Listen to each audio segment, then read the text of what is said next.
Welcome to the Tournament Poker Edge podcast, brought to you by TournamentPokerEdge.com, the only podcast dedicated exclusively to poker tournament strategy. Now here's your host, Clayton Fletcher.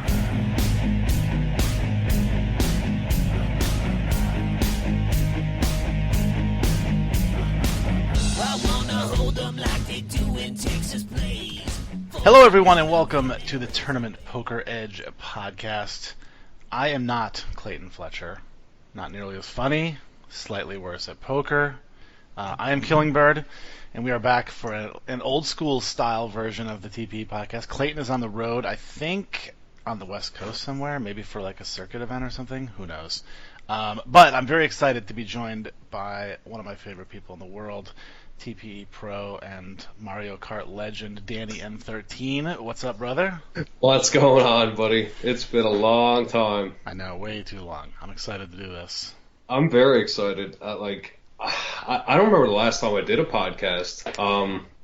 Life just got in the way for a bit in all my poker ongoings, but yeah, we're in full force right now, so this is cool. Cool. Yeah, I was going to ask you to fill. Not only our listeners, but me, because you and I, we talk sort of superficially often, but we haven't really caught up on life lately. So fill us all definitely in on what's been going on in the world of DannyN13. Okay. Personal life. My son is now over 2 years old. Insane. And we've got another little guy on the way, another baby boy coming in June.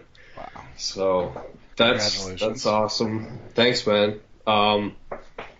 So obviously excited about that. Things are insanely hectic, especially since I now have a new role on OneTimePoker.com. We just launched a brand new site on the MPN Microgaming Poker Network. So that's we're getting that going. So that, it's been madness, and I'm back full time on the grind. So lots of good stuff, man. How are you finding the balance of obviously raising a kid, playing poker, doing your duties as far as an ambassador for One Time Poker? Is that easier than you thought? Harder than you thought?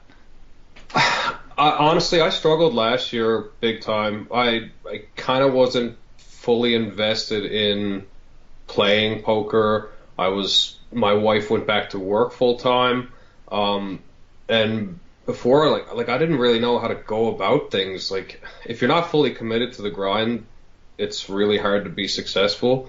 And now I basically said, okay, in the new year, we've got new baby on the way. We've got things settled with our little guy now. I'm just gonna literally go all in with work and grind, and it's been working out awesome. I basically just, I either play or work pretty much all day, every day. I'm going to the gym, and I'm just I'm staying on track with that, and I've, punched some really serious hours over the past 2 months. So it's hard to find the balance, but I feel pretty much better than I have in the past over a year now at the moment. So I'm quite happy where I'm at. Yeah, that's great. Mm-hmm. It is tough. I obviously my son is considerably older than yours, but I played poker when my son was young, and it was a challenge then. But he recently finished college and has moved back in while he's looking for his first job out of school. And even now, at his age, he's literally an adult. But even now, sometimes I'll be getting ready to grind, and he'll be like, "Hey, you want to go throw the football around?" And I'll be like, "Yeah, I do actually. I would actually much rather do that than play poker. Much rather do that." Yeah, it's tough to find that balance. There's just so many factors, and we're really fortunate where we have the help from grandparents and stuff, and we have Lincoln and daycare now, so it's working out. But for someone who doesn't have all that help, the grind it's a very difficult situation if you're a pro poker player, especially if your partner works. Yeah, that always makes it tougher because, if the baby cries, You gotta go. Yeah, yeah. It's no, yeah. So it's definitely been a journey the past year trying to figure it all out. But yeah, I guess things just kind of started falling into place, and like you had to make that conscious effort of like ooh, you need to set goals and like the good thing too is that I guess I had where I was half-assing it for a year. I wasn't doing great and seeing results and not playing so much after kind of getting burnt out from poker. Like, I just played so much over the past 10 years. It was, it was almost like I needed the break to kind of motivate myself to want it again. And I really want it now. And I'm hungrier than ever. And I'm like, I'm stoked. Like, I thought that fire was gone for a little bit, honestly. It was just gone. Yeah. Yeah, I think everybody goes through those phases at one time or another, whether it's because family stuff gets busy or, you get a different job, like a quote unquote real job Yep. or whatever it is, or you're just fucking tired, Yeah. like, Well, I mean, it's not easy to just sit in your basement or your office and play all day long away from people. Like people don't understand the toll that takes on you. If you don't have a balance, it will get to you at some point. yeah. Right? Yeah, there's so many people like who, you hear it all the time, like, oh, it must be nice. You just get to like play a game for a living and make all this money and blah blah blah. And it's like, oh yeah, you wanna trade spots for a couple of weeks, especially during a downswing. Have fun. Yeah, exactly. I mean, I put in a session yesterday that was just over 12 hours, and sick brag, I actually managed to win for once, but it's just like when I was done, I was just like beat, like tired, Beat. like nothing I had ever felt leaving a office gig. Yeah, I know, and that also shows that you're into it too. Like, if you should be exhausted after your poker sessions because if you're paying attention and breaking down hands for 12 hours with 5-minute breaks to take a leak and get a sandwich and Yeah. like maybe stretch, like it's not even a break. It's just like necessities that you just going through the motions and then you're right back in the chair again. It's tough, man. People don't get it. Yeah, that's why I sometimes, as much as I don't enjoy cash games, I do envy cash grinders Yeah, because yeah. it's like, oh, you want to put in a 2-hour session today? Must be sick. if I Spin put, go guys or Yeah. whatever. Like if we put in a 2-hour session, it was a massive failure of a day. it's true. Yeah, I mean the tournament grind is just it's kind of sick. Yeah, I've always It's claimed just the that, best though. I don't know. I love it. I really do love it. Yeah, you have to be a little bit crazy to enjoy it. You do. You absolutely do. But I think most of the people listening can relate to that for sure. Hmm. So with the baby on the way, I can only assume that there's not going to be a full summer Vegas WSOP schedule for you this year. No. I don't know what will come of that. I guess it depends when he actually makes his entrance, but no plans there. Can't make them. Got to be, family comes first for sure. Yeah, 100%. Yeah. I think even for me, it's going to be a little bit of a shorter trip this year. I don't even know exactly how long yet, but we're trying to make those plans now. Yeah. But it's just things are Eric, getting what busy. happened, man? 8 years ago, we're sitting in a Vegas house for like 6 weeks at a time with I no know. priorities and shit, man. God. We grew up and got responsible. It was a huge I know. mistake. I know. It's such a. It's funny too because we always talk about the fact that like you get so excited to go to Vegas for the World Series, and then by the end you like can't wait to go home. And now that it's getting like to be tougher and tougher to go, like I want it even more. That's right. And I probably want to get home even more at the end. Yeah. Like, I want to be sitting on the couch complaining about my bad beat and then drinking my face off at PTs. Yeah. Like, oh, PTs, man. can't wait. Good times. Good stuff. So let's talk a little bit about the one-time poker thing. I know Big Dog's involved in that as well. Big Dog is certainly involved. So, yeah, we OneTimePoker.com is officially launched on the MPN Microgaming Poker Network with partner GIG, Gaming Innovation Group. Founded by Randy Casper, Casey Jarzabek, a.k.a. Big Dog Pocket Fives, and Jeff Maxon. Yeah, like they've also got management, which includes Anthony Taylor, former CEO of Merge, which had crazy explosive growth under his supervision. Yeah. Lawrence Grandin, Lady Luck's involved, country rep for Canada. Yeah, so like it's awesome, man. Like I really do have a lot of faith in this. We just launched a really cool promotion that I don't think I've seen it done anywhere before. But basically, you have an opportunity to become a pro at One Time Poker. So we're looking for 3 players to become One Time Poker ambassadors for a period of 6 months. You get to represent One Time Poker. You get the same gig that the ambassadors have right now. And that's going to be running from March 7th to April 30th. Winner announced May 7th. You don't really have to start necessarily on March 7th, and you don't really have to play every day or promote every day or anything like that. Basically, like, they're looking for quality over quantity. Couple more key points, like it's open to all existing and new customers. Got to be over 25 to participate. You got to basically, to apply, you got to complete an essay, conduct site engagement, and carry out affiliate signups under, like try to get players, promote the site, blah, blah, blah. Yeah. So, yeah, it's basically what a pro would do, and you just got to, it's an opportunity to get an ambassador deal. Like, I mean, if you grind at all, if you're a grinder and you have social media accounts, like, this is a no-brainer to apply. It's just like, how often do you have the opportunity to become a pro these days? Yeah, that's super cool. I saw you had tweeted it out, and I clicked on it to check it out, and I was like, why do I live in America again? Yeah.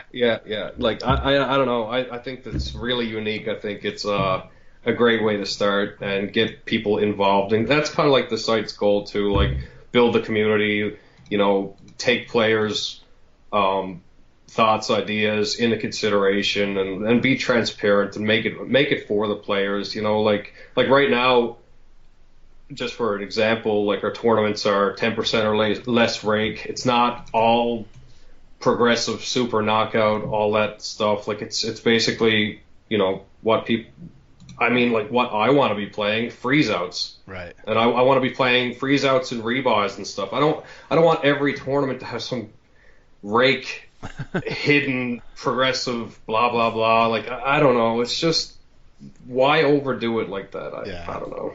It does seem like things have gotten way overcomplicated on live tournaments too. I mean, multiple days, multiple re-entries. You can enter the main event on day 2.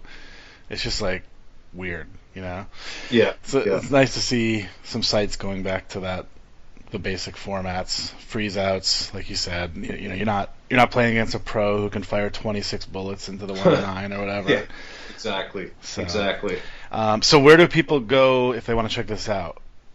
Yeah, so the actual link, if you're looking to check out this promotion, is onetimepoker.com/promotions/become-a-pro. So, nice. Or you can just go to onetimepoker.com and check out the promotions, whatever is easier for you. But yeah, if you're looking to check out our ambassadors, like we've got a great team. I have mad respect for these guys. Shout out to all the hard work that you're doing. Probably our most recognized household name for online poker anyway, is Mike Dietrich, aka Pipe Dream 17. He's got he's an absolute beast over the years. I think he's just shy of like 8 million online earnings. So sicko. And we've got a couple streamers. We've got Chris the Board, Chris Conley. You probably know him, do you? Yep, I know Chris. Yeah, Chris is a great dude. Jacob Montoya, he also twitches Silly to a Millie. Ewald Mar, Spewtard from Peru, he twitches a little bit now. We've got a couple UK girls. They're a lot of fun. Catherine Evg and Sylvia Hewitt. And we've got Javier Svet. And I need to pronounce his name. The guys are all getting mad at me because of my Spanish is not good. What is it? Javier or something like that. Don't get much Spanish up in Newfoundland? No, we don't. He's from Chile of Brave Tight. He's on an insane heater. Yeah, so like this team is awesome, and like just check them out, and you can tell already that it's a great team to want to be a part of. So Yeah, that's promotion. seems like a really good opportunity, especially like you were saying for Twitch streamers. Like great way to get a little extra recognition on the side and publicity and grow your stream and also build your own brand. Yeah. Who knows where it can take you, having that platform to work with, and the resources you can work with and working with the site and all the people involved. You never know who you can meet along the way. Very cool. So if anybody's interested, head over to onetimepoker.com, click on the promotions tab or whatever, and check that out. Speaking of Twitch, will we ever see a DannyN13 return to the Twitch streets? I don't know if you caught it, but I did a little wrestling type promo on. I didn't see that. You never saw that? Oh, No. dude. I think it's pinned to my Twitter now. It was for this Become a Pro, and I just decided to kind of like put in a little entertainment Twitch type old school DannyN13 nonsense. Just to try to spice things up. But yeah, once things get settled, everyone's working so hard behind the scenes, and I've just been, I've been on the grind, man. So we'll see. Yeah. I definitely like a drunk stream here and there. I was hoping to get up to Niagara with Casey in February. I just couldn't pull it off with Megan being pregnant and stuff. So Yeah. But yeah. I get asked often about both you and Big Dog. Oh God. It's like, when are they coming back? We want the hot sauce shots. We got to give our liver like a full year or two to recover from that shit, man. No doubt. It can take a little bit of a toll. Well, cool. So yeah, I think that's all the big news we got to catch up on for now, anyway. Oh, I also just launched a video series for TPE. Oh yeah, can't forget that. Yeah. Yeah, that was pretty interesting. I kind of just I recorded a session that I played, and I ended up going deep in it, and then I narrated over the live session, so I could like pause it and go back through hands and have the HUD stats up and kind of see the live dynamic that went with it. So that was a little bit different of a format to do, and I ended up, I don't know if this is a spoiler or not, I think I ended up winning the 1650 progressive knockout and making a couple deep runs. So yeah, if you want to check that series out, that was pretty cool. Very cool. Yeah, check that out over at tournamentpokeredge.com, of course. And actually, that reminded me of one other thing. Are you still doing some coaching, or is that kind of taking a little bit of a backseat because of everything else? I coach a couple people, long-term players that I built relationships over the years. But other than that, man, I'm basically the ambassador manager for the site. So we're working to get all the tweaks worked out with ambassadors and get everyone on the same page. A lot of them, it's their first time representing a site, and there's a lot to it. There's a lot to learn in this business that people don't really see. You see like the social media posts and all that stuff, but it's been really cool. Like, I'm learning stuff every day, and it's really nice to get all this different perspective on how the online poker world works. Yeah, no doubt. I mean, I've always said, like, I kind of enjoy that aspect more than the actual game of poker, which is weird and kind of why I started TPE. But I think that's very interesting, and it's cool to see more players starting to recognize that it's important to build a personal brand. Like, you are your business. Like, absolutely, you don't have well, most of us don't have a company to make us into superstars. Like, you're the only person who can do it. So, and even for people who think, well, I'm never going to get signed by such and such site or whatever. Well, opportunities like this come along, and if you had spent the last 3 years building up your social media presence, you'd probably have a better chance. Exactly, and that's why you can use this promotion. Like, if you are interested in this and getting involved in, the business side or representing a site and then building a site and kind of you can give your experience and knowledge and help build a great site. Like, instead of all these complaints and stuff that's never going to get looked at on Twitter, like, you're actually going to have a chance to give your input, and it's going to be respected. I mean, this team is just incredibly easy to work for, and excuse me. And I mean, you're just not going to be heard in a lot of these big sites. You know, that's Right. the beauty about launching a small site and building from the ground up. It's like, let's do something new, and let's take everything we've learned over the years that does work and what doesn't work, and let's put it all together along with, you know, everyone involved and their vast experience, and like all of a sudden you build something really cool. No doubt. So yeah, so once again, if you guys want to check that out, head over to onetimepoker.com. Maybe you can be the next one-time pro. Absolutely. Right on. Well, let's jump into some strategy, shall we? We shall. So I got a couple of hands from my session this week, including the first one we're going to do is from the $1 Million Sunday that I played on ACR this weekend, which is a $540 buy-in. $1 Million guaranteed, something like somewhere around 200 grand for first. I didn't look because I never got close enough to worry about it. Is that re-entry? Like ACR is pretty re-entry oriented, right? Yeah, you can re-entry. You can re-enter infinite times for like the first. I forget even how long it was, like 6 hours or something. It's insane. Oh wow. Yeah, I'm not a huge. I don't mind it so much at the lower buy-ins, just because I tend to just treat them like freeze-outs and let people, Right. let people build the prize pool for me. Mm-hmm. But in these bigger buy-in tournaments, I'm just not a huge fan of it. I understand they have to do it to make the guarantee, especially with a U.S. heavy site, but Yeah, I just, really wish that like the one re-entry rule is so solid in my opinion. I mean, like yes, you're gonna get cooler, whatever, and shit happens. You get a bad beat early.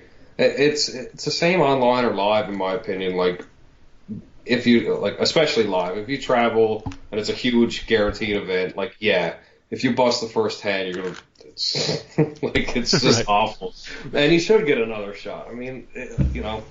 And same with online for these massive guarantees. I'm fine with one at re-entry, but these unlimited bullets, I don't know, man. It's just crushing the game, in my opinion. Yeah. Yeah, it's definitely. I mean, it obviously just favors the guys with bigger bankrolls, you know. Mm-hmm. I mean, I can fire multiple bullets at a $500 buy-in tournament, but I only want to. I know. It's one tournament, so it's yeah. So yeah, it's not ideal, but I don't know. I don't worry too much about it. I just essentially just try to play my game, which is all I can really do, I guess. Right. So this first hand is from that $1 Million Sunday. You start with 100K in this tournament, and the blind started, I believe, 150, 300. So you're super deep. We had already doubled up by this time. We coolered somebody fairly hard, I believe, set over set, if I remember right. So nits make hands and get doubles. That's what happens. Right.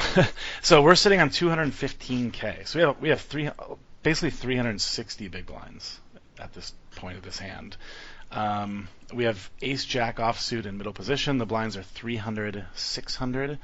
And I'm actually replaying this on my HUD, so I do have some HUD stats on our villain. So if you have any questions about that when we get there, you can ask that. So it folds to us in middle position. Again, we have Ace Jack offsuit. We make it 12.99, so basically a min raise. And it folds around to the big blind, and he calls. He starts the hand with about 90 big blinds. What's the play like on ACR when you're like that deep stacked? Is a min raise like ideal? Like, is everybody calling, or in a 500 are they kind of just like an open is an open and you kind of give respect to it? Yeah, I think in these bigger buy-ins they get a lot more respect. I tend to like go closer to 3x in the smaller stuff, especially with my value hands, because you're just going to get callers almost every time. Yeah, I like that. Yeah. So, if I had I think there's other hands I might have opened to a different amount with here. But just with a hand like that's sort of middle of the road, maybe even Ace Jack suited, I would even go a little bit bigger with. I don't know if it matters much, but yeah, this is pretty much my standard open in the bigger stuff. Okay, cool. And for reference, I do know the villain, and it's kind of funny because I didn't know it until right before this hand happened. But this is a guy who some people might know. He goes by High Hands on Twitter. He was the guy that Daniel Negreanu put into the main event last year. He's in a wheelchair. He used to stream on Twitch a lot. Yeah. So again, I kind of found out it was him like just shortly before this hand happened. So now I know who he is. And I do have 372 hands on him. Okay. And he's it's funny because I never realized he was this aggro. Apparently, because I apparently had played a lot of hands with him and just found out it was him. But he was running 33, 25, 12, which is pretty. I always kind of thought he was a little bit of a nit, but those are pretty. He's being coached by Potential now. Yeah, I was gonna say he's probably picking up some things from him because he's definitely stepped up his aggression a little bit. Awesome. So there's now 34.98 in the pot. We'll call it 3,500, and the flop comes King 10 Deuce Rainbow. And I'll say that I think, especially because now I know that this is High Hands and I know he's being coached by Potential, like I think he's going to flat a ton of hands in the big blind to a min raise. Like, yeah, suited three gappers, like, I mean, pretty much everything except like the bottomest of hands. That's right. So with that in mind, like I actually like this flop. I mean, there's two big cards that are better for me than probably him. Like if he has this like 6-7 suiteds and 8-9 offs and stuff, I think this is a good flop for me. So he checks, and I bet 15.25, which is a little under half pot. You cool with that? Are you cool with the bet, I guess, first of all, and are you cool with the sizing? Yeah, I think it's fine. In position, I mean, the good thing about betting when we get there, we control the pot. You fold out his small pairs, or his threes, fours, fives, mid pairs, whatever. For the most part, I think you're going to fold those out. We can potentially double barrel him off the 10. Yeah, I'm perfectly fine with it. This deep stacked, I'm definitely fine with it. Cool. And he does call. So now we have 65-48 in the middle. And we see the Queen of Hearts on the turn, which puts 2 hearts out there and gives us the nut straight. We do have the Jack of Hearts, just for blocker purposes, in case it becomes important. So we basically have the nuts, and he checks to us. And I actually, for a second, considered checking, just because our hand is so good. And if he did, just decide to, float nines or something, I just don't really want him to go away. But then I'm like, he's just going to have so much, King 10, King 9, 10 Jack, Queen 10. He had all these, tons of hands that, could, or maybe even, some straight draws, like Jack 9, maybe not that. But I just think he's going to have a ton of hands that he can call with. And if he doesn't, we're probably not getting any more value anyway. Yeah, and the thing is, too, when you're this deep stacked, you just kind of got to hope that they have the piece of it. We're not going for the 1 or 2 streets of value here. We're going for, 3 with our value and potentially even triple barrel bluffing when we're this deep stacked, too. Yeah. So I just I'm not looking for that 1 street, because that 1 street when you're 200 big blinds deep or whatever, 300 big blinds deep, it's just not going to change your stack. It's not going to change anything. If you go bet, that gives you even more firepower at the table for the next few hands or next few orbits. Right. Cool. Yeah, I agree completely, and that's why I bet. I bet 35.25, which is a little above half pot. Seems like an okay amount to me. Would you ever go bigger, just because we're kind of banking on him having a big piece of this hand, or? Yeah, you could certainly argue that. And you might do that with ace X of hearts, I guess. Yeah. Right. Yeah, a huge combo or something like that. You probably bet pretty big, anticipating folds a lot or getting there a lot.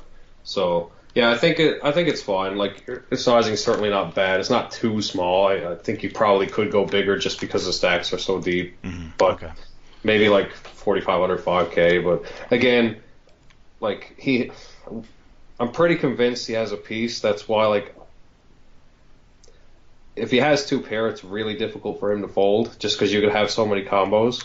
So we want to definitely get max value. That 1 bigger street or second bigger street of value is pretty important in case the river bricks I mean, I agree with all of that. Mm-hmm. I think I could go a little bit bigger, but I think the bet's basically fine. It is. So now he calls, which puts 13.5k in the middle. Just for reference, What now. range of hands do you put him on at this point? So I feel like it's either King X or or 10x that improved, like maybe 10 Jack or 10 Queen. Yep. I think we can pretty much eliminate like all the small pairs, all the small, anything he was floating with that was essentially air. I think we can just pretty much eliminate. So yeah, have like ace two of hearts or something. Yeah, that's true. That's definitely possible. Could have 3 twos. Yeah. Could. Would he raise that on the turn though? Now that the board is getting a little scary, not only because he wants to protect his hand, but just because if it gets much worse, I'm gonna quit betting. Yeah, I don't know. Since he's confident that maybe he's just calling because you can certainly have a straight or a better set. Yeah, true. Right. Yeah, I guess I'd never really thought about a set of twos, or I don't think it would be kings because I think he would have 3-bet that pre. So maybe tens. Out of the big blind, I would personally would probably just call with a lot of my monster pairs versus you in this spot. Mm-hmm. Out of the big blind, just because what hands am I 3-betting you light out of the big blind with at this point? Right. Yeah, that's a good point. We're so deep that unless you have a decent pair that you're just gonna flat in position, or hope that you have Jack 10 suited and you're gonna call a sizable 3-bet because you're in position. I don't know. I'm just any hand Ace Jack or Ace Queen. I don't see the point of 3-betting that. So that's why I would probably flat the top of my range too. Yeah, I think that makes sense. Deceptive and keep your range wide as possible and just go for a potential big pot. Because I just think we get folds too often out of you. Yeah. And I don't know, it depends how often he is 3-betting, but out of the big blind, it's just so face up, and he knows who you are. So I think you definitely cannot discount kings or tens or whatever. Right. Are there of those kind of hands we were talking about that he could have, especially the king tens, the queen tens, the queen jacks? Are any of those hands that you think he would have 3-bet, or I'm sorry, that he would have check raised here on the turn? Or do you think even those hands he's just gonna check? Probably just check calling this deep. Yeah. Because what's he gonna do? Why would he turn some of those hands into a bluff? Do you know what I'm saying? Right. And if he has all those, he's kind of blocking us from having worse 2 pairs and stuff, so he's just going to kind of get us to fold a lot, I guess. Okay, because that's going to become important here on the river, I think. Okay. So yeah, let's move to the river, I guess. So again, there's 13.5k in the middle, and the turn is a king of diamonds. So it pairs the board. The board is now 2 king 10 queen king. So we still have a straight, but obviously there's now a pair on the board. And he leads into us for 11.4k. Oh boy. Leaving himself 36k behind. So this is a tough spot, obviously. This is what my thought process was.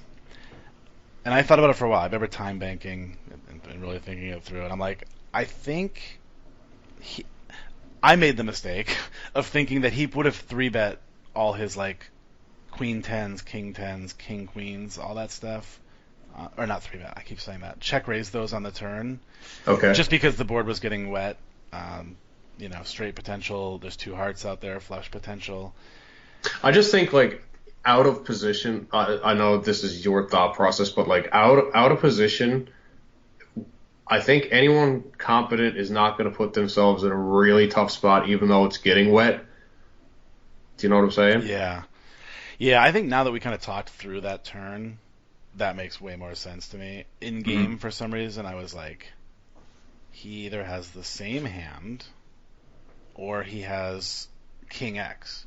But Mm-hmm. but I didn't think it would be a boat because I thought he would have checked those or check raised those on the turn. That's basically what I convinced myself of, and I was like, okay, so I have two options here. Well, really three. I can obviously call, but I can jam and try to get him to fold Ace Jack, which he Okay. may or may not do very often. Yeah. Or call with King 9 or King 8 suited or whatever. Mm-hmm. Is that terrible logic?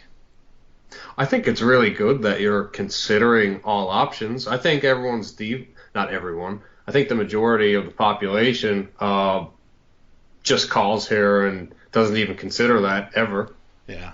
So I think that's really good because not that you're ever going to blow him off of a boat here, but I mean, he could fold Ace Jack and the big lead, like. Does he really lead that much with the boat? Full house, man. That's what I was kind of trying to figure out. I'm like, okay, because then again, it kind of goes back to that whole if he has King Queen or King 10 or tens. I mean, I guess he could think I have a king since I went bet, Mm-hmm. and then if he has a set or if he had flopped a set, he might go for value. He could have also had queens and turned a set of queens. It's true. Could also have Jack 9, I guess. But the big set, yeah, that's true too. But yeah, He has so many combinations here. But again, like if he has trip twos and fills up, does he bet 11K with all the other potential full houses out there? Yeah, that's a good question too. Because then what is he? I mean, I guess he calls when I shove. But he can't love it. I don't think he does. I think it could be like a max value bet fold spot. That's kind of sexy, actually. And that's another interesting theory where you're jamming Ace Jack because you get him to fold Ace Jack. You can also get him to fold that particular full house. Mm-hmm.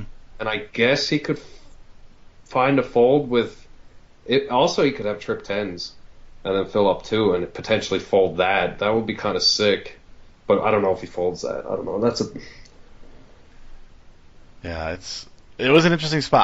I definitely leaned. But you're never in his eyes. I don't think you're ever bluffing because you're a nit. Right, and he knows that too. yeah, I bet he does. Oh, and by the way, just to clarify that point. So in this tournament, which him and I had been at the table together the whole time, I was running 13-8. Up to this point, so okay. It's relatively early in the tournament. It's probably. Well, you're just not getting out of line 30 in that minutes kind in. of structure anyway. You're just not. Yeah. So like when you jam that spot, you're just not.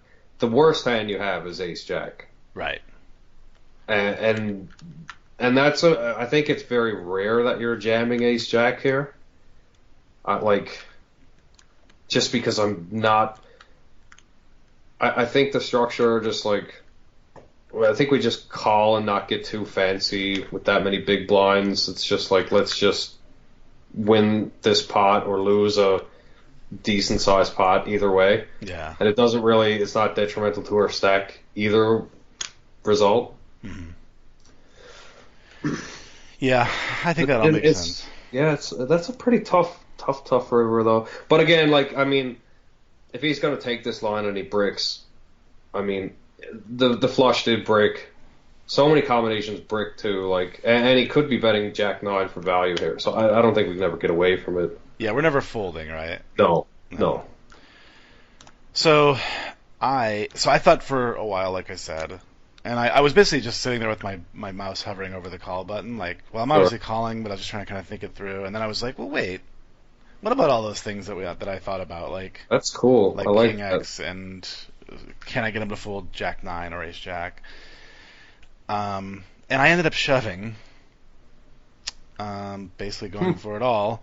And he called very quickly and had the King 10 for the beautiful river to boat.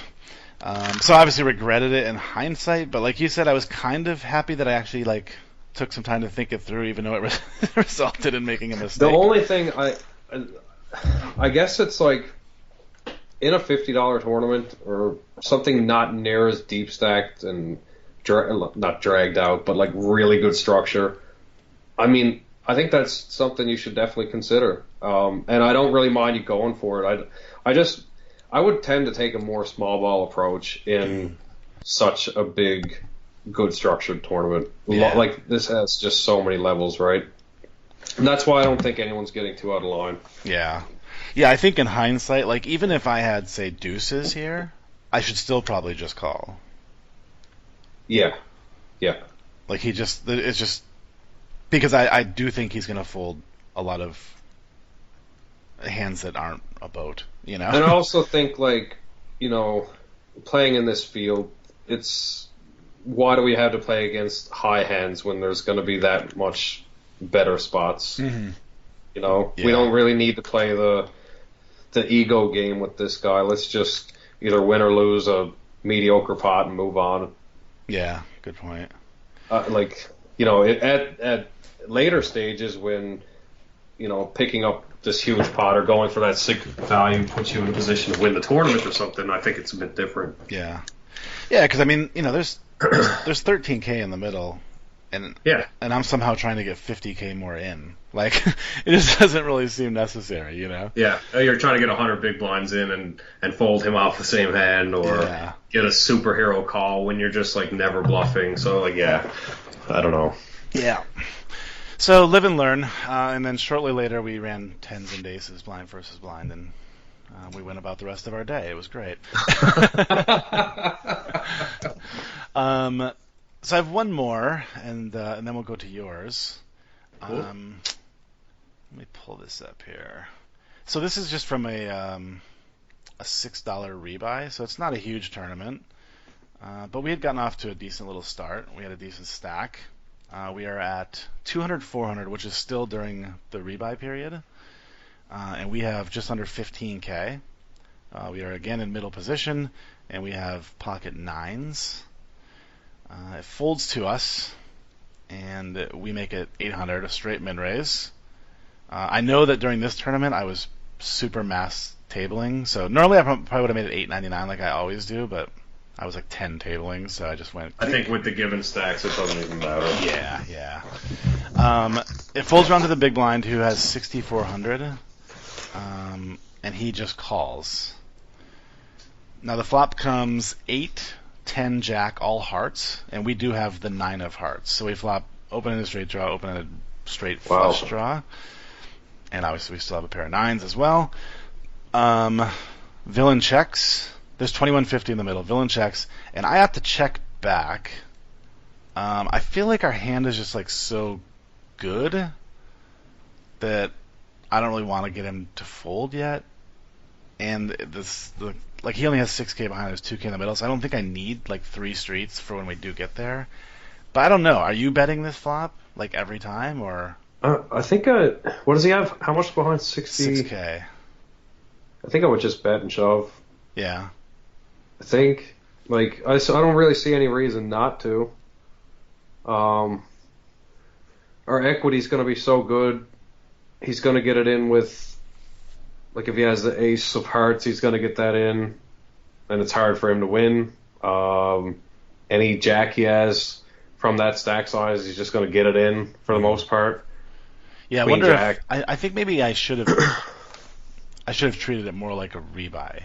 Like, I think I played the hand more like a freeze out. because if, like you said, if this guy's an ace or ace of hearts or any jack or two pair, like, he's just going to get all those in. Yeah, and like, our equity versus any possible hand that he has from that stack size is good, right? Yeah, for sure. So like I would bet like 1,500 and make it a pot size bet on the turn, just rip it. Yeah. Or just go with it if he does check shove or whatever. Right. So I decided to complicate matters because that's what I like to do. So I just checked back, and then the turn is the ace of clubs. And he checks to us. Now, I just like the card because it kind of could look like I had like ace queen or ace king, and now, and I didn't bet, but now the ace comes, so now I'm betting. And I still have tons of like equity if he decides to call or whatever. So now I decide to bet, and I make it pretty small. I bet 538, which is like quarter pot probably. This is bizarre. Yeah, I don't know if I like this. What? So like, what are you trying to do when you bet that? Are you like? I don't know, because I'm not even really setting up like a river shove for when I get there. No, I feel like it's more like, shit, I should have bet the flop. Is that? Yeah, is that fair to assume? That might have been what was going through my head. Like, honestly, it could have been what was going through my head. Like, It's like, my hand is so pretty. Like, I mean, like, and an ace is coming. I'm like, I don't even know what I'm supposed to do now. And I could I might maybe sometimes make this bet out of position because I'm trying to like, just get into the river cheap. But I'm in position. I can literally just check back and see and make my hand or not, you know. Yep. So I don't really know what I was trying to accomplish with this bet. I kind of feel like if I am in a bet, I should just bet bigger. Yeah. Just bet bigger and probably go with it. Yeah. Right? Yeah, because I still don't think we can fold, even if he like jammed. Like if he jammed here over this bet, I think I would call. It's hard to fold. I mean, open-ended straight flush is a good hand. And it's good for the stream. They love it when you make straight flushes. Right. Stream equity. So yeah, so I made this crappy little bet, and he makes it 2,000. So he doesn't even shove. He just like now I've made it more complicated for myself because I bet so small that I didn't even like let him shove. I just made him raise, and now I have to decide if I want to shove. What do you think he has when he raises to 2,000? I mean, I think he could have flopped a flush, although. Yeah, I mean, I guess he could have flopped a flush, and he's trying to create a pot that he can shove the river on. Mm-hmm. He could have ace 10, ace jack, ace 8. I think those are all possible because I don't think he thinks I flopped a flush here. Yeah. So I think those are all possible. Could just strictly have the ace of hearts, right? Yeah, I mean that's a great turn if he has like ace 5 with the ace of hearts or something. Yes. Yep. Yeah, that's definitely very possible too. That's what I would weigh him towards, I think. And in that case, we should probably just shove here, right? Well, no, we should probably. No. I don't even know what we should do. Fold. Yeah, this is interesting. I guess if we ever think he has like a black ace and like the 7 of hearts or something, but I don't think he would check raise those. So. No, I don't think so either. I mean, maybe though. It kind of feels like a made flush or ace X with the ace of hearts. Mm-hmm. Because what value does he get by doing this with like 2 pair? And he's also going to protect. Yeah, he's probably going to lead 2 pair, right? Yeah, that would probably make more sense. I don't think he's just going to let another card go by if he doesn't have a heart in his hand. Right. If he has a straight or if he has 2 pair, I think he's just going to lead out and go with it. Because you check. And he's just going to assume you have an ace, right? I guess Queen 9 is possible too. Like he just unlikely. He wanted to see one more. Well, yeah, that's true. Yeah, it feels a lot like Ace of Hearts. It does. I like if I had this much time to think about it, I would weigh it towards like he could have like Ace 8 with the Ace of Hearts, Ace 10 with the Ace of Hearts. Well, if he does, yeah, that's the problem. That's part of the problem is that he has some, like, man, I don't know.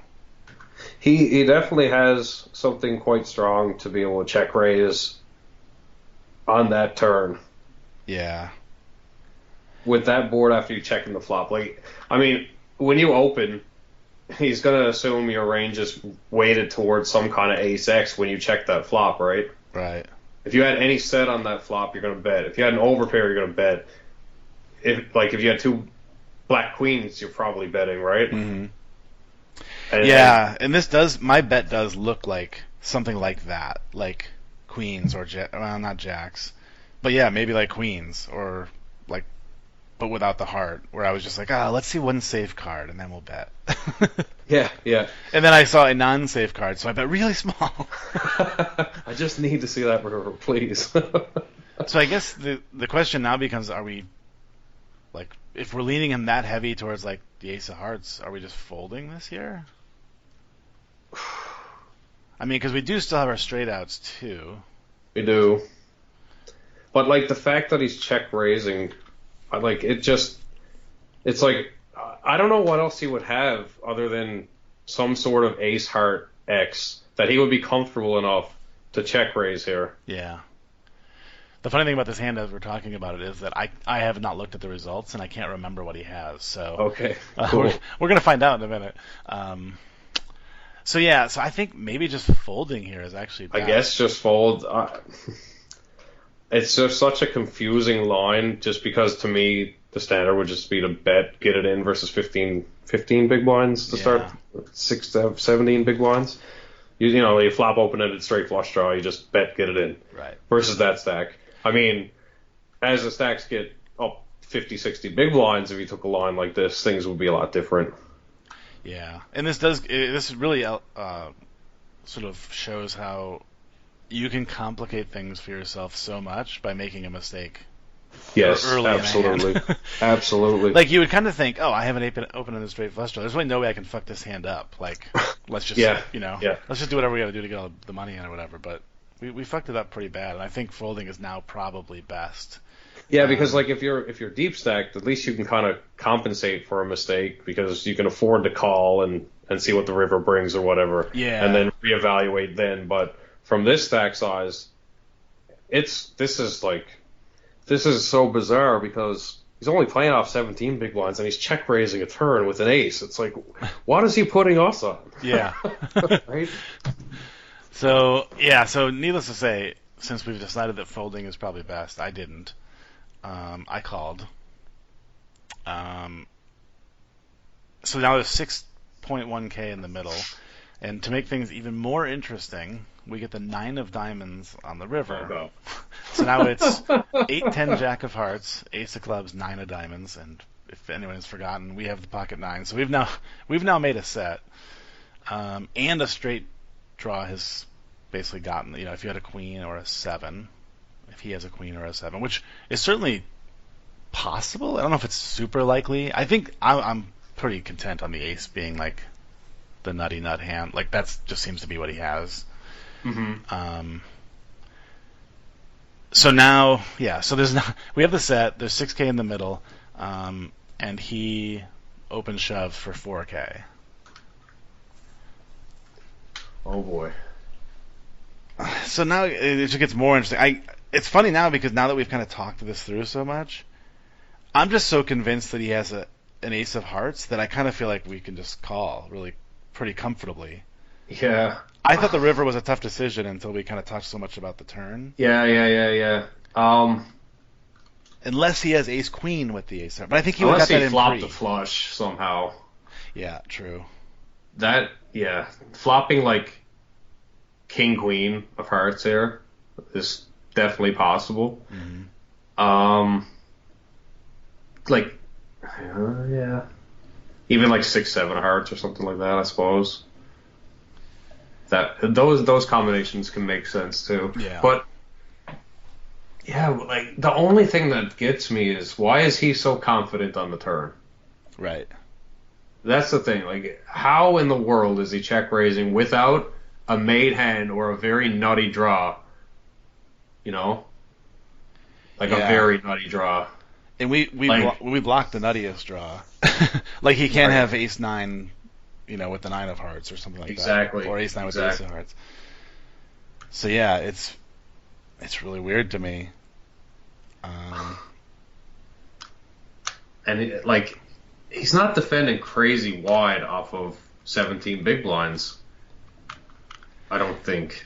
Like, I mean, I guess he can have all he can have 10s.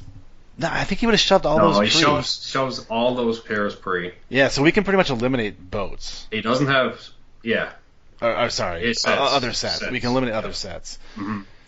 Because I think even 8s he shoves pre. Oh, yeah, definitely. So it's pretty much a made flush. Yes. Ace of hearts, X. Sometimes a flopped straight, but probably not. Mm-hmm. Especially since we have 2 of the 9. Well, now there's 3 of the 9s out there. So we can probably eliminate that too. Yeah. So yeah, it's a made flush or it's Ace of Hearts X. I think at this point, just God, I don't like. Since he can't have a straight and he check raises the turn. Well, he can have a straight, but it's just really, really, really difficult. In my opinion, it's Ace of Hearts X or a made flush, and I think that's pretty much all it can be. I guess one combo or a set of combos that we're kind of forgetting is like Queen King with the King of Hearts, or even the Queen of Hearts. Does he check raise that though on the turn when an ace comes? He's got to be afraid of the Ace of Hearts, right? You would think. You're checking here, like you check the flop, so like, you could be golden. Like you could have. Why can't you have Ace King of Hearts or right. Ace Jack with the Ace of Hearts or? Yeah. So I know what I do in the hand. I know the result, but I can't remember what he had. But I mean, I don't see how we after the way this is played. I mean, when we hit our set, I don't see how we fold. Yeah, I kind of agree. From this stack size, especially since we've shown so much weakness too.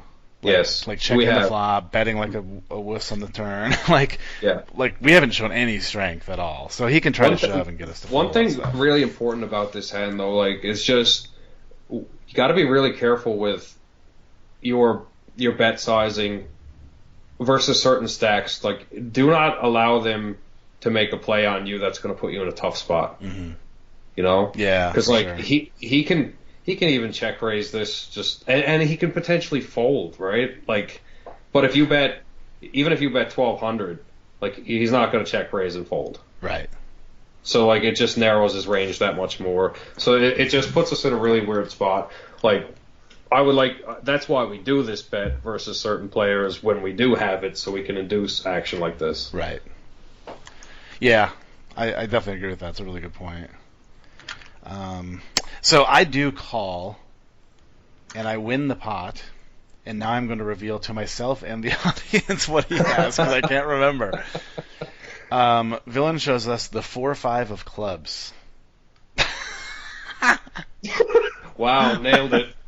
Never got to do another strategy podcast, man. We got it. We are great hand readers.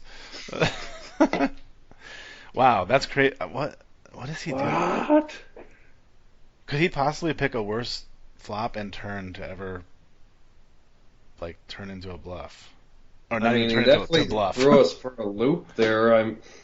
I mean, to give him credit, if that 9 doesn't come... Oh, yeah, we're done. Like, if he shoves any other... Well, obviously other than the cards that make our hand. Straight getting there, flush getting there, but yeah. I mean, so maybe he's the genius. Wow. It's weird, but too. Yeah, I think the main takeaway there, though, is that, through bet sizing is how you break down a range. And if you give them the opportunity to outplay you and not gain information, it can put you in a really tough spot. And we don't really want that unless we do have a made hand. Yeah. Yep, very good point. So... Yeah, so that was very, very interesting outcome. Wow. Was not what I was expecting. Cool. All right, let's jump onto your hand, and then we'll go about our lives. All right, man. I'm gonna pull this up right now. So you want to walk us through like what this is and what tournament? Sure. This is the final table of the $22 Monday 6-max 80K guarantee on Stars. 9K up top. We're 6-handed, so it's a 6-max, so it is the final table. I am second in chips, and the Razor is a massive chip leader. There's a 1 short stack on less than 10 big blinds, and 2 other guys are similar to me. So, like, you're looking at, like, I think it's like 1,900 to 6th, and then it jumps like $500 and then $1,000, and between first and second is like 5,500 and 9K, I think. So it's a pretty big jump. Nice. Yeah, so like, do you want to read out the hand history or? Yeah. So first, I wanted to check something on your HUD. Is the 35 your big blinds? 35 is my VPIP. Okay, I'm trying to figure out. Or do you not have? Oh, 50 big blinds. I see it. Yes. Okay. Yeah. I was trying to find the stack sizes because it's just easier for me Gotcha. to think that way. Yeah. Okay. So, oh, sorry, it's behind another window. Okay. So yeah, so you laid that out perfectly. So let's go through the action here. Well, did we mention that we're five-handed? Oh, sorry, six-handed. Six-handed. Yeah. Yeah, six-handed. Okay. So under the gun, fold. Oh, wait, first we have to do the blinds. Sorry. Big blind's 80,000. Sorry, small blind's 80,000. Big blind is 160,000. I want to play poker when the blinds are that big. You have the King of Spades and the King of Hearts. And the action goes as follows. Under the gun folds. Villain, who is, as you said, the big stack. Massive stack, 105 bigs. Yeah, 105 bigs. Min raises to 320,000. And you are immediately to his left, and you have the King of Spades and the King of Hearts. You flat here. I'm curious to get your... I know you're a big fan of doing this with your big hands, but for the audience's sake, I want to explain why you think this is a good idea, and how much of it has to do with like the guys behind you. Yeah, it definitely has a lot to do with the guys behind me because we've got a 10 big blind stack in the small blind, and if he decides to jam and Kate either calls or shoves, like I'm looking incredibly mediocre by flatting. Like he's just not giving me credit for a monster hand in this particular spot, and also like the button has 42 bigs, the big blind has 44 bigs. So, like, they have an opportunity to squeeze here because they're not going to think I'm strong. Right. You know, like, and Kate's just going to assume I have, like, a mid pair, a Broadway, you know, ace jack, something like that, ace queen even, and just kind of afraid to get involved with him or her, Kate, just because it's a chip leader at the final table, right? So, like, I'm giving myself an opportunity for squeezes behind. I'm playing under repped, and I'm likely to get. I mean, I might get flatted if I do 3-bet by Kate, but I just think this gives us more opportunity. Yeah. And like, how often are you 3-betting the chip leader light? Right. Like, in a spot like this. Yeah. You've got a 24 big blind stack and a 10 big blind stack. Am I light? Probably not. Right. not at this point from 50 big blinds. If I get some more chips, like 60, 70, you know, maybe I can mix in one. But, I mean, most likely I'm just not getting out of line. Yeah, and this guy looks like he's super active. Super active. So you're just gonna make him keeping the fold. range wide as Yeah, possible. I was gonna say, he's just gonna fold all his crap that he's stealing with. Mm-hmm. But this gives him an opportunity to actually maybe flop something and get out of the line. So yeah, I like it. I wouldn't have probably done it because it's not as in my arsenal as it is for you. But I like it. I like it for all the reasons you said, for sure. Look, if you're at a final table and you've 3-bet a bunch of times and stuff, I'm obviously going to be 3-betting kings, but this is toward the start of the final table. Like, Kate is going mad here. I want to keep the range as wide as possible. I want the action to potentially open up again. If someone squeezes or if the 10 big blind stack shoves, you know, Kate can monkey it in. I can win a lot of chips and give myself a shot to win the tournament, right? Yeah. That's kind of what we're going for at this point, in being in second place. Yeah, it makes complete sense.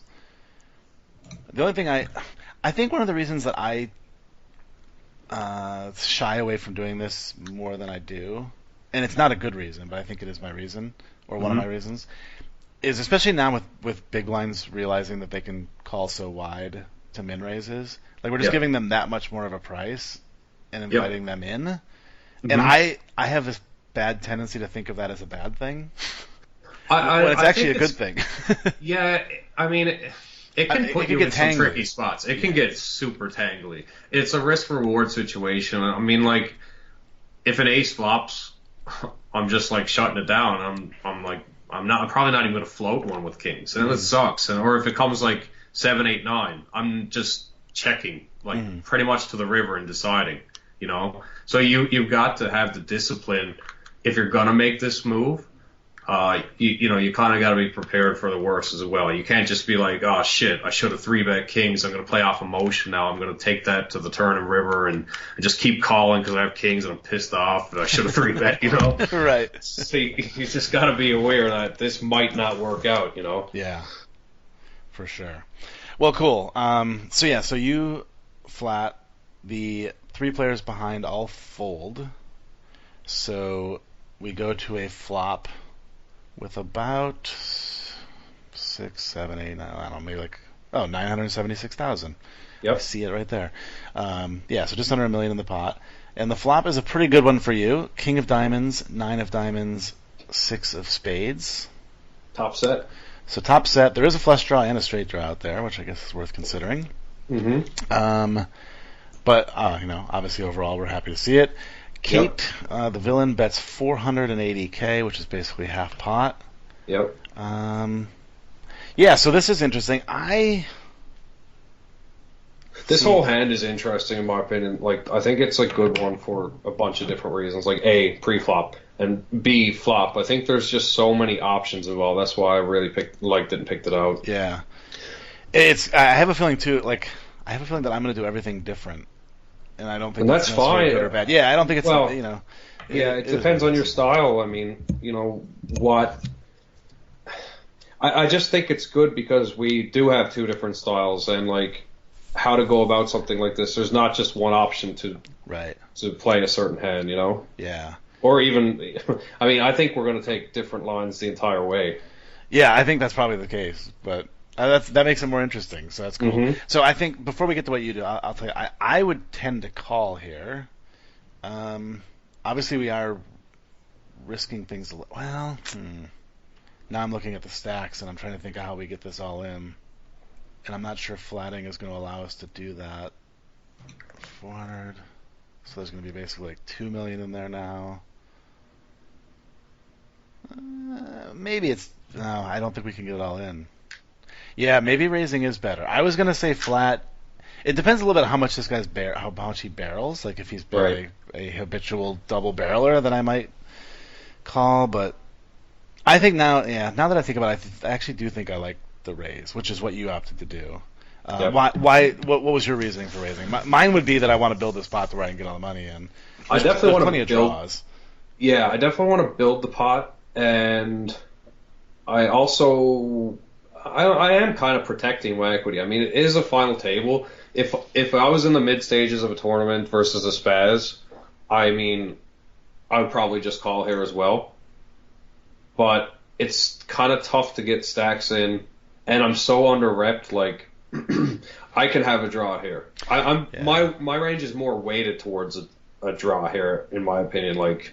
Yeah, when you flat pre, definitely. Some sort of diamonds, and maybe like king, queen, king, jack suited, I'm raising to quote-unquote see where I'm at, in his opinion. So I think that makes a lot of sense, too. And making it not crazy big can induce spazzes, too. Yeah. Like, he's like, I'm the boss here. I'm going to re-raise you to 2.5 million and put you to the test. So, like, if I can get that value, like, that sizing might actually... induce the spaz and allow us to get stack sizes in. Because if we just call, like, you're playing with fire, this guy could be playing any 2 cards. It's hard to narrow his range. So raising does narrow his range a little bit as well. Yeah, I think those are all good points, and I think at first I was going to flat, but I just think based on how deep we are, I think I like the raise. So, and like you said, you made it not super huge. He made it 480. And you raised it another, basically 700,000. So you made it.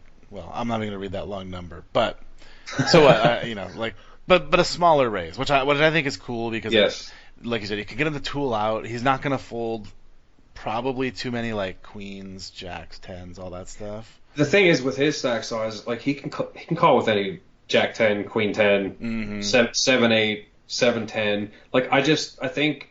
you want to get that value. It's really important to get that value and also narrow his range, so you're not just playing with complete fire if like the 10 of diamonds peels off. Yeah. And then you've got 7-8 to worry about, Queen Jack to worry about, like diamonds to worry about, and who knows? Like you do have the spaz factor too. Yeah.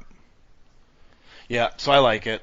All right. So that's gonna put about 2.1, 3 million in the middle. 3.1, somewhere in that range.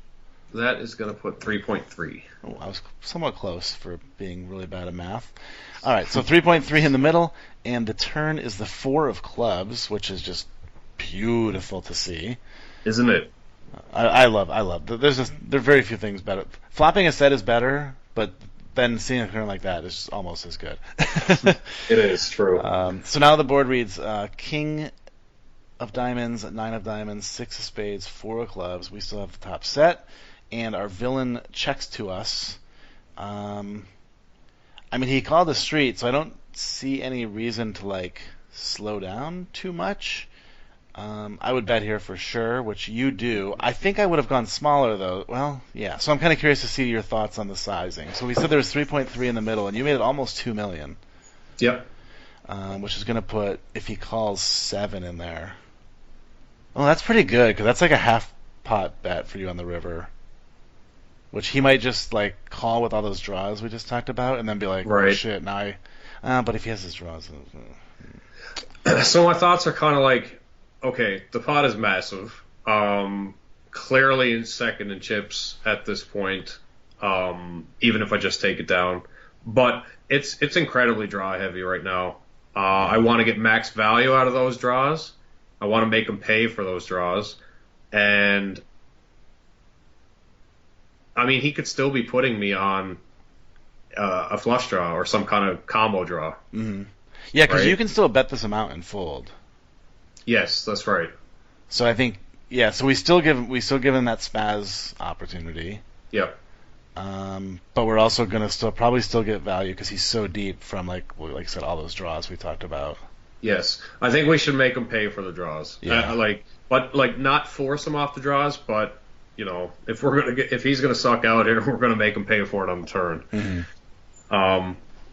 And that way, you know, he's more inclined to make the hero river call as well if he does have some sort of king, or he does have, or maybe even like an ace peels off on the river and he has ace X of diamonds. Right. Yeah. Right. And then he ends up hero calling and you know, we kind of just want to keep building the pot. I definitely don't want to give him a free card. There's way too many combinations, and like yeah, I don't know. I don't see us folding, but it would be really shitty if that 10 of diamonds peeled off. Yeah. Like Queen Jack gets there, 7-8 gets there, diamonds get there, like that is definitely the nut low card. Yeah. No doubt. Yeah, I like it. I'm on board. So 1.92 million is what you bet, and the villain calls, which is pretty interesting. I still think it's just I still think it's all those draws that are the primary part of his range. But he can also have something like aces. He could definitely have aces. He could. I was just gonna say that, or he could have like King Jack, and he's just like, how? I guess he could have King Jack. Maybe. Yeah, I guess we don't have that many kings at our range either, though. So maybe he's just calling the whole way with queens or jacks. Mm-hmm. Yep, that's really possible. Tens, like how is he just giving them up to us? We could certainly have a draw here. Yeah. And the fact that we raised the flop, we're more so weighted to some sort of combo. So like he's just playing it slow and hoping we give up, and it can go check on the river. Yeah, that could definitely be planning the fold to the third barrel, maybe. Mm-hmm. Yeah, that makes sense. He could have just had the ace of diamonds trying to own us too. Yeah. Diamond peels off on the river, and he's just like all in. Yeah, that's true. Right. All right, so 3.3, and then basically 4 more, so 7.2 or so. Yep. So 7.2 in the middle, and we see the Queen of Hearts on the river, and the villain checks. I can't think of much reason not to just shove. What calls us? Aces probably not, actually. I was just going to say aces call us, but it probably actually doesn't. Tough spot for aces. We don't get called, obviously, by any of the draws that all missed. You think aces just goes with it on the turn? Yeah, probably. Because you've invested so much, and now they need to kind of protect their hand. Like we were talking about protecting ours. They need to protect those too. Mm-hmm. Might have even some players would even have just gone with it on the flop. Yeah, true. Just to give you two cards, to give you the idea But that you have two cards. I feel like at final tables, people are less hesitant versus raises in these weird spots because there are the set combos. Yeah. It's almost like wait for a safe turn mentality and then get it in. Yeah. Right? That's a fair point. Yeah, it's a good question. What do we get called by? We kind of were saying that he can't have that many kings because we have them. Mm-hmm. So it's not like he can have king queen here where he's going to call. And even if he has like king jack, I'm not sure we get called by that. Right. We get probably called by nines. Nines gets it in on turn 2 though. Good point. As do sixes. Yep. Wow. This might be time for one of those patented DannyN13 min bets. You're onto something. Think you're onto something. Like if we're not, so we could just make this maybe not even a min bet, but just ridiculously tiny. We still give him that chance to spew. Or he just calls us because he wants to see what the hell we're doing, and he has so many chips that it's worth it, and we gain 3 more big blinds or whatever. Yes. So I kind of dig that. Please tell me I'm right. You're pretty close. I bet 1.8. Okay, yeah. So less than a quarter, probably. About a quarter. Yeah, about a quarter. I actually, if I had my time back, I probably would have went 1 million even. Yeah. And give him more spaz factor because I'm giving ourselves the check mark at this point. I think if he had Jack 10, he's just gonna rip it in there and make sure he gets full value instead of us checking back top pair or That's King Jack or something like that. The diamonds brick 7-8 bricks, whatever. So yeah, I just like you said, I don't know what we get called by for the full amount and spaz factor and hope, and I guess just betting that small amount is worth the value. Maybe he calls just to see our hand with Queen Jack, right, or Queen 10 or 9 Ace 9. Who knows? Yeah. Jacks. Yeah, and even though if we're pretty much convinced we're just not getting a call for a big bet, it might seem kind of pointless to bet 1 million or 1.2, but that's basically the stack of the short stack at the table. Absolutely. So you might not think it's significant, but it's pretty huge. It's half the stack of this next shortest stack. So yeah, I love that. I think it's genius. I would have shoved here. I guarantee you 100%. I would have got super greedy. I mean, I shoved with a straight on a paired board, so I'm shoving here. I would have got totally greedy and said, I will be the chip leader now, sir. It's just a prime example of breaking down ranges, though. Yeah, that's what it is. It's if you're not following through with the plan, if you're just going through the motions and not thinking about what they potentially have each street based on their action and how the action went and what you should have, and that's what costs you money in tournaments, and that's what allows really good players to get ahead of good players, right? Yeah. It's funny. It's funny too because as I'm sitting here having this conversation with you, I don't know why I'm thinking about this, but I'm thinking about the big debate about shot clocks and how long players take nowadays and stuff. Yeah. Especially in some of these big buy-in and super high rollers and stuff. This is why. This is why they take so long, because really good players spend this much time thinking about a hand. 100%. They're putting together the ranges. Yeah, for minutes. Yeah, and I believe I'm a pretty big proponent of shot clocks, and I hate when I'm sitting at a table and some dude takes like 2.5 minutes on the turn and then like makes what seems like a pretty like normal bet or call or whatever. But this is why, and it shows you why some of the biggest like guilty parties of tanking at the table are really good players. 100%. Because like I wouldn't have. Well, first of all, did he call? Yeah, here we go. He shoves. Whoa! No, don't tell me he had the 10-jack. Don't tell me he had the 10-jack. So, are you calling? Well, see, yeah, now it's a whole other question. Yeah. But I mean, If we're not getting called, well, no, we have to because we made such a weak bet on the river. We have to call it. Yeah. That, I mean, you got to follow through with your plan. Yeah. Like we said, we've already determined that if he had Jack 10, he would have just ripped it in to make sure he gets full value and makes it look like a missed flush or whatever. Yeah. So, yeah, this was just the whole point of this bet is the spaz factor. I'm kind of amazed that he makes the spaz when I only have 2.6 behind. That's why I kind of wish I win $1 million. But I mean, we're just so invested at this point. We're giving him exactly one hand, right? Yeah. So that's crazy. I can't believe he shoved. Yeah. What do you think he has? I mean, Queens makes a lot of sense. Queens would make a lot of sense. I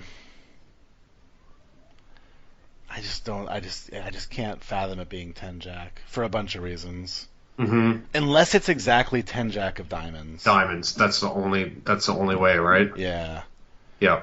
Other than that, I mean, I guess maybe King Queen, but that's hard for him to have. I have no idea what this guy has. Yeah. I'm dumbfounded with what he has as well. He has Queen 7 of diamonds. Whoa. So I ended up finding out that this player is a master blaster. Oh yeah. But I didn't really know that till after this hand, and he kind of went on till and busted like 4th or something. But yeah, I was shocked to see Queen 7 of diamonds because you think it would just call with the Queen with the showdown value. In case I had like Ace Jack of diamonds or Ace 10 of diamonds, right?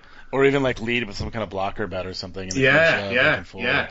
Right. It was a really bizarre hand to turn into a bluff there.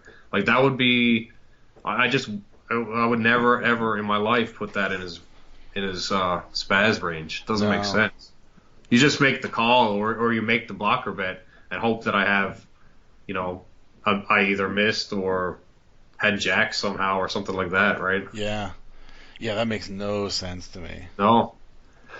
But, yeah, so we ended up winning a massive pot. So, we did kind of what I said. It's like I flat there pre-flop. I give myself the opportunity for a spaz behind. Or, if the shorty squeezes and Kate does something, we've got kings, let's go for the win kind of thing. And, yeah, so... it goes straight to it. I mean, if you had 3-bet pre, this hand probably never happens. He probably folds and... Mm-hmm. And I end up going on to chop up the tournament for the most, like 7,300. We chopped heads up. Nice. So this was the hand. This was definitely the hand. It was steamroll after that. That was sick one. Yeah, it's pretty cool. Dang. Well, that was 3 good hands. I actually enjoyed that. That was cool. Yeah, absolutely, man. Kind of got me wanting to play now, but I have a road trip in the morning, so I have to get some sleep at some point.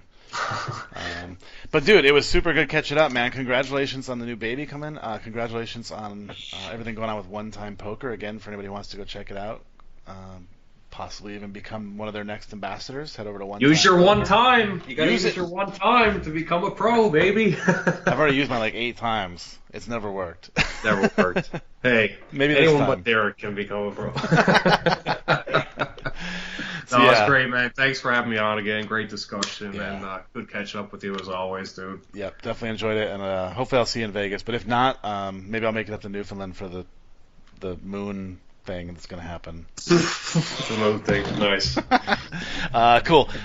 Thanks again for everybody out there listening, and thanks again to my friend DannyN13, and we'll see you guys all back here next time on the Tournament Poker Edge podcast.